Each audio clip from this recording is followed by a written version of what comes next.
Assalamualaikum and good morning everyone. Today our group will be presenting on the topic physiological state in extreme environments, and these are our group members. For the problem statement, the current available fitness device struggle to provide accurate physiological data in extreme environment like the Grand Canyon. Harsh conditions such as high temperature, right geography and prolonged exposure compromise both device performance and data reliability, limiting their effectiveness for monitoring fitness and preventing overexertion. The main objective of this research was, first, to evaluate the performance and limitation of wearable devices when used in extreme environments. Second, to identify gaps in physiological data measurement and support future development of better designed wearable that can monitor real-time performance and fatigue more accurately. Used for monitoring. Several technologies were employed in the field to capture various physiological and environmental data. First, smartwatches were used to track GPS location and heart rate using optical sensor.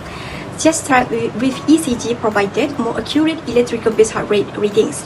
Third, optical sensor one on the wrist and forehead measure heart rate through light reflection. Barometric altimeters recorded changes in elevation during the hike. Footpod measure cadence or step per minute. GPS module continuously mapped the hiking route in real time. Ambient temperature sensor log the environmental temperature. Next, smartphone integration allowed all data to be collected and synchronized.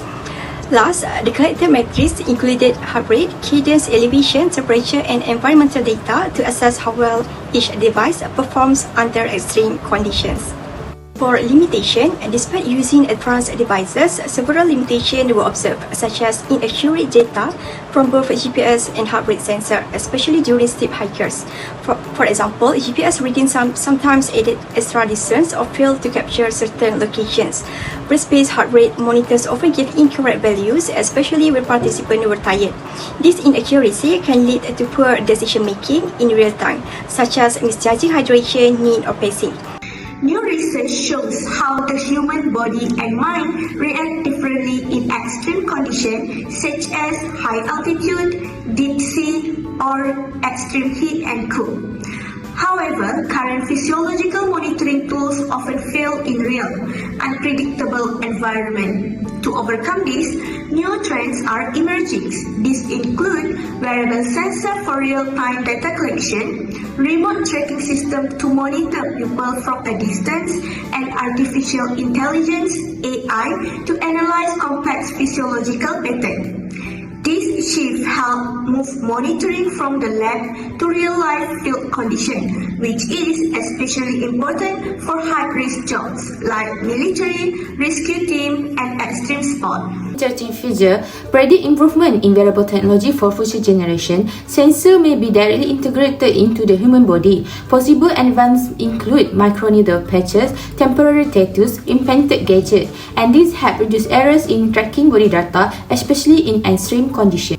Sometimes, even if the data from wearable technology is not perfectly accurate, it can still offer valuable clues about our health. Firstly, through trend detection, we can observe how certain readings like heart rate or oxygen level change over time.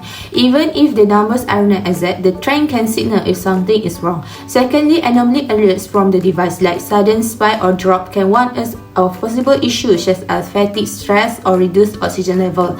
And finally, these clues support early interventions, helping users take action like resting or hydrating. Wearable technologies are very useful, but they should not replace professional diagnosis. Why?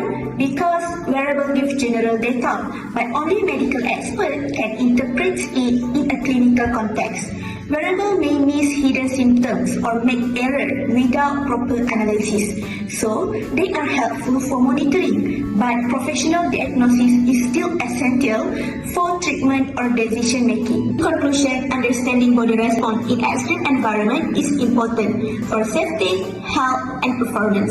Reactions vary depending on the type of environment, exposure time, and individual difference. Wearable technologies help collect data efficiently, but current tools still have limitations. There is a need for more accurate, reliable, and adaptable monitoring systems. And that's all from us. Thank you.